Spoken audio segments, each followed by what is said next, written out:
दक्ष प्रजेश भयउ तेगी काला, दक्ष प्रजेश भयउ तेगी काला, दक्ष प्रजेश भयउ तेगी काला, दक्ष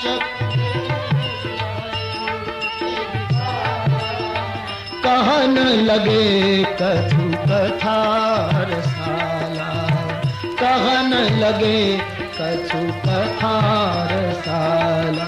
રસપ્રદ કથાઓ કહેવા લાગ્યા. કથા દુઃખને ભૂલાવે છે. નિશંક શંકરજીએ કથાનો પ્રયોગ કર્યો છે. સુંદરકાંડમાં કથા આવે છે. સીતાજી ખૂબ વ્યાકુળ થયા છે ત્યારે હનુમાનજીએ પણ કથાનો પ્રયોગ કર્યો છે. રામચંદ્ર ગુણ બરને લાગા. સુંદરકાંડ. રામચંદ્ર ગુણ બરને सुनत ही सीता कर दुख भागा, सुनत ही सीता कर दुख भागा, सुनत ही सीता कर दुख भागा, सुनत ही रामचंद्र गुण बरन।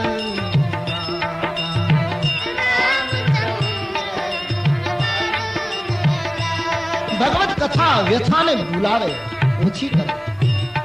સતીનું દુઃખ ભૂલાવવા માટે શંકરજી કથા કહેવા લાગ્યા. પણ બન્યું એવું, એ જ વખતે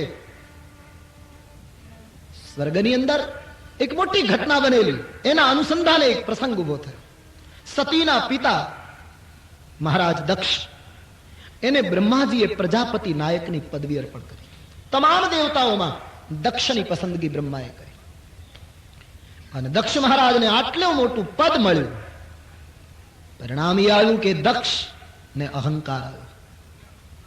તમામ દેવતાઓમાં બ્રહ્માએ મને પસંદ કર્યો, હું પ્રજાપતિ નાયક બન્યો. શિવજીના સસરા તુલસીદાસજીએ સૂત્ર લખ્યું છે, આ જગતમાં એવો કોઈ જન્મો નથી બાબાજી કે પ્રભુતા મળ્યા પછી એને અહંકાર ના આવ્યો હોય.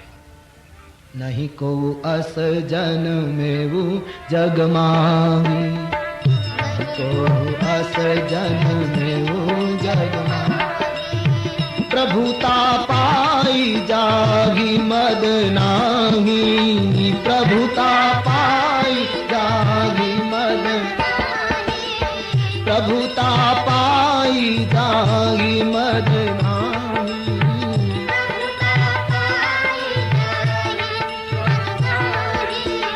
नहीं को अस जन्मेवु जगमाही.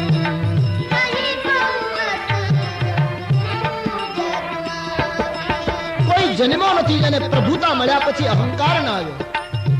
હા, રામ શરણાગતિ હશે, સંતનો સહકાર હશે તો કદાચ સાવધાન રહી શકાશે. બાકી તો સ્થાન મળ્યું, પદવી મળી, પ્રતિષ્ઠા મળી, પૈસો મળ્યો, જ્ઞાન મળ્યું, કોઈ પણ વિષયમાં અહંકાર એવું સૂક્ષ્મ રીતે કામ કરે છે, ભગવાન બચાય. દક્ષ અહંકારી બન્યા છે. એમાં દક્ષે એક યજ્ઞનું આયોજન કર્યું. એ યજ્ઞમાં એમણે તમામ દેવતાઓને નિમંત્રણ આપ્યું, પણ બ્રહ્મા, વિષ્ણુ અને મહેશ ત્રણેય દેવતાઓને નિમંત્રણ ના આપ્યું. કારણ કે ભૂતકાળમાં એવી ઘટના બનેલી. એકવાર દક્ષ મહારાજ બ્રહ્મસભામાં આવ્યા ત્યારે શંકરજી ત્યાં હાજર હતા. બધા દેવતાઓ ઉભા થઈને દક્ષને આવકાર આપ્યો, પણ શંકરજી સ્મરણમાં બેઠા હતા. એને ખબર નહીં કોણ આવ્યું, એટલે ઉભા ન થયા. અને એ ઉભા ન થયા એનું દુઃખ દક્ષને રહ્યું કે આટલા બધા લોકો મને સન્માન આપે અને આ ઉભા ન થયા. હું જોઈ લઈશ, સમય આવે બદલો લઈશ. ત્યારથી દક્ષના મગજમાં ઘૂમતું હતું. હવે આટલા બધા માણસો ઉભા થયા એટલાથી દક્ષે સંતોષ રાખવો જોઈતો હતો. એક ન ઉભા થયામાં તકલીફ શું? પણ સન્માનની જેને ભૂખ હોય ને, એ મંડપમાં પ્રવેશે ત્યારે ઉભા કેટલા થયા એ ધ્યાનમાં ના આવે, બેઠા કેટલા રહ્યા એ ખાસ ધ્યાનમાં આવે કે કેટલા ઉભા નથી થયા. ત્યારથી મગજમાં કે મને સમય મળે ત્યારે હું બદલો લઈશ. ઈશ્વર સમય આપે ત્યારે બદલો ન લેવાય. આ દેશની સંસ્કૃતિ કહે છે બલિદાન અપાય.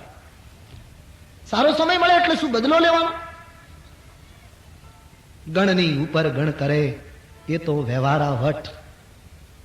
સૌરાષ્ટ્રનો દોહો છે, ગણની ઉપર ગણ કરે એ તો વ્યવહારાવટ. કોઈ આપણું કંઈક કર્યું એના માટે આપણે કરીએ એ તો એક વ્યવહાર છે.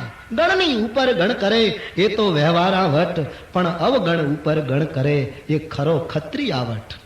સમય આવે ત્યારે જતું કરે, ઉલટાનો પગે લાગે, આદર આપે, એનું નામ છે માનવતા. દક્ષે યજ્ઞ કર્યો શિવ અપમાન માટે. મોટું આયોજન દક્ષ.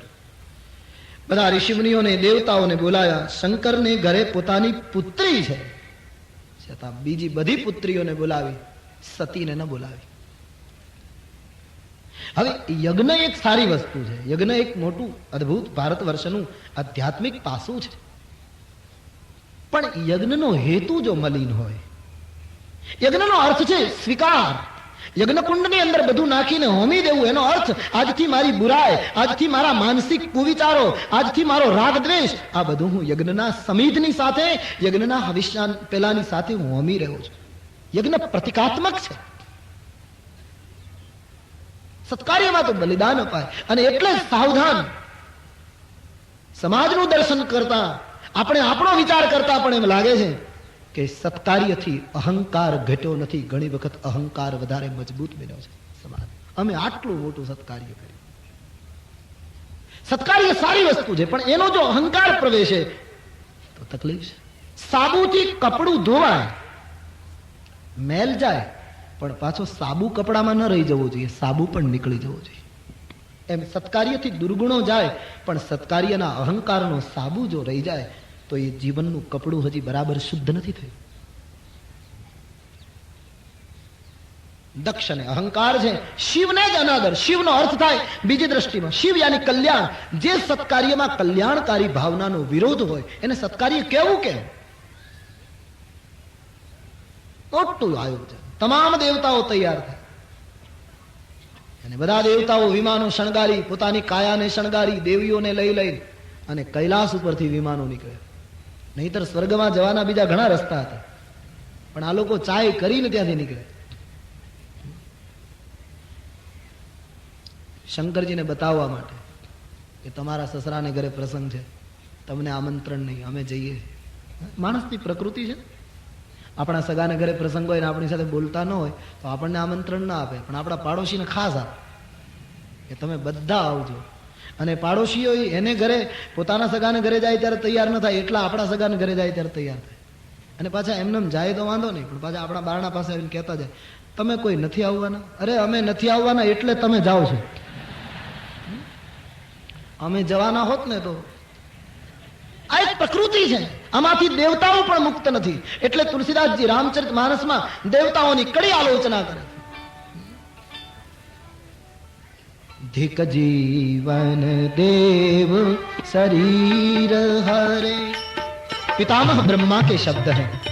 लंका के रण मैदान में रणरंग धीर भगवान राघवेंद्र रावण ना विनाश पथी चट्टान पर बैठे हैं. लखन जी बगल में खड़े हैं, श्री सीता जी बैठी हैं. पितामह ब्रह्मा स्वर्ग से उतर आए और ब्रह्मा ने जो स्तुति के चंद शब्द कहे उसकी एक पंक्ति ये है, भगवान धिक जीवन देव शरीर हरे, तब भक्ति बिना भव भूमि करे. धिक जीवन देव शरीर हरे, तब भक्ति बिना भव. દેવતાઓના જીવનને ધિક્કાર છે. દેવતાઓ સ્વાર્થી છે, દેવતાઓ વિલાસી છે. દેવતાઓ ક્યારેક ક્યારેક પોતાનું હિત સાચવવા પરહિતને ભયંકર રીતે નુકસાન પહોંચાડે એનાથી પુરાણો ભર્યા છે. એટલે દેવતાઓની આલોચના. સુર સ્વાર્થી ગોસ્વામીજી કહેતે બહુત નારાજ હે તુલસી દેવતાઓ. અને તેથી રામાયણના આધારે કહેવાની ઈચ્છા થાય કે આપણે દેવ ન બનીએ તો કઈ નહીં, માનવ બનીએ, બસ સાચા માનસ બનીએ. દેવ બનવાની, કારણ કે દેવ બનવામાં કઈ પ્રયાસ કરવાનો હોતો નથી, એક વખત થવાના જ છીએ. છોકરા કાગળ લખશે કે બાપા એકાદશી દેવ થઈ ગયા છે, એટલે એમાં કઈ આપણે જાદુ કરવાનું રહેતું નથી. મનુષ્ય બનવાનું. કોઈએ ટપાલ લખી બાપુજી ગુજરી જાય પછી અમારા બાપુજી મનુષ્ય થઈ ગયા છે, કારણ કે થયા ન હોય ને શું લખવું? દેવ જ થાય. દેવ થવાનું, મનુષ્ય બનવાનો પ્રશ્ન છે. રવિન્દ્રનાથ ટાગોરને ઠીક કહા કે મનુષ્ય બનવા ખુશ નથી.